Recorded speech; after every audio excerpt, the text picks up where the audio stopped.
The stream. Thankful for her boots, Deana crossed the stream and tried harvesting one of the smaller plants, and for a moment felt hopeful, seeing that the insects weren't on their roots. Though promising, the plant still shriveled in her sack. Disappointment filled her as she surmised that these plants weren't mature enough yet to harvest, but she couldn't quite figure out why the insects weren't attacking them. Was it because of their immaturity that made them less attractive? She didn't know. Something down the way caught her eye, and she found some bells twisting in vines filled with various colors of flowers. There were a total of 4 bells, with an odd hole where a bell looked like it should be. Searching the ground, she found the bell, picked it up, and put it back into place. She stared at the bells as they began to move, a specific tone replaying over and over. It wasn't the wind that was moving the bells, but the plants themselves. The sound didn't go past the stream, but it was heard all over this side of it. The tune repeated and repeated again, making her thoughts drift as she remembered the statue. Normally, that type of statue had a flute somewhere embedded in the hair, or... She remembered the clutched hand. Uncertain if it meant anything, Deana rushed back to the other side of the stream and went to the statue. She searched the ground and found the flute. Placing it in the statue's hand, she then heard the tune as the statue's arms moved. It played the same tune as the bells, as it bellowed out over the field. With a hunch, Deana went to the nearest plant, dug it up, and gasped. No insects. Relieved, she began digging for more plants, carefully placing them into her sack until it was full. Standing up on wobbling legs, she went back to the craft, only to find another burlap sack sitting on the ground. Its sight sent an upsurge of despair. It didn't give her a number of how many sacks she had to fill. Panic rose. How many sacks did she have to fill? Her eyes darted to the hourglasses. She had less than 5 hours left, and she couldn't waste time being upset about the obvious trick. Snatching up the sack, she went to the closest set of plants and got to work. When she was finished, another sack awaited her. And then another.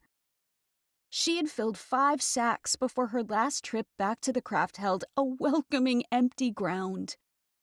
Tumbling into the wicker basket, she fell to its floor, not caring about the height or thoughts of fear about flying. When the door snapped open again, indicating her arrival, she was surprised that she had dozed off. Orange arrows pointed back to the factory, with words instructing her to wash in her room. After washing and resting, words floated in the air. Greetings. There are 31 Mycorians remaining. Please feel free to go to the dining area and enjoy the prepared food. You are free to conversate about anything you wish. Return to your rooms when you are ready to rest.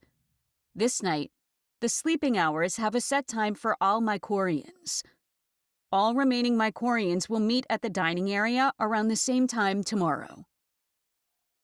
The bowl in her room had no fruits for her to eat, which basically made Deana eat in the dining area. As soon as she stepped out the door, the scent of something hot and delicious filled the air, making her wriggle her nose. She quickly made her way down to the dining area, to be greeted with even fewer tables with Mycorians clustered more together. She didn't bother counting them as she sat down, seeing a bowl with a lid sitting in front of her. Lifting the lid, an aroma of savory spices and herbs filled the air, and she could see the steamy, bobbing fruits in a soup of thick sauce. Grabbing her spoon, she dug in. "Did you also find the flute and the bells?" someone asked, leaning towards her. It was a female, her bowl already empty of its contents. Deana nodded at the female's question, her mouth too full to speak. "Were your plants the same color as your key?" She nodded again and mumbled, "Orange." "Mine's purple," she said, lifting her key that also dangled from her neck. Like Deana, they all had the same idea about keeping the key close. Deana took more interest in the female who chose to speak to her, noticing she had freckles on her nose. Deana chose to continue the conversation and asked, "Do you think the colors mean something?" The female shrugged. "So far, I think it's just used to keep track of each of us and placing us in specific areas." She took a sip of her drink. "I didn't see anyone around where the spore took me, did you?"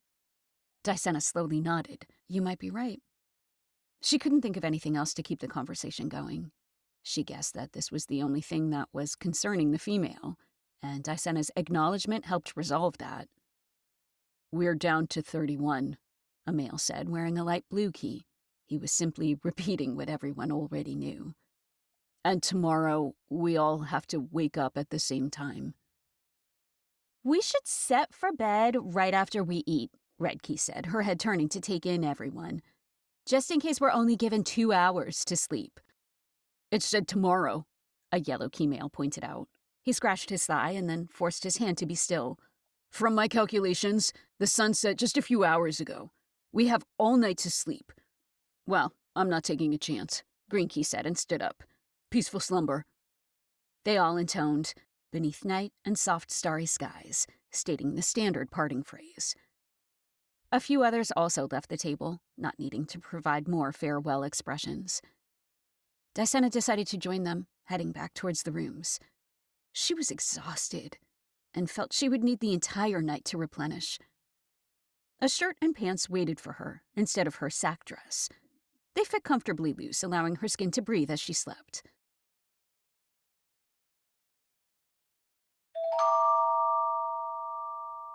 Please proceed to wake up.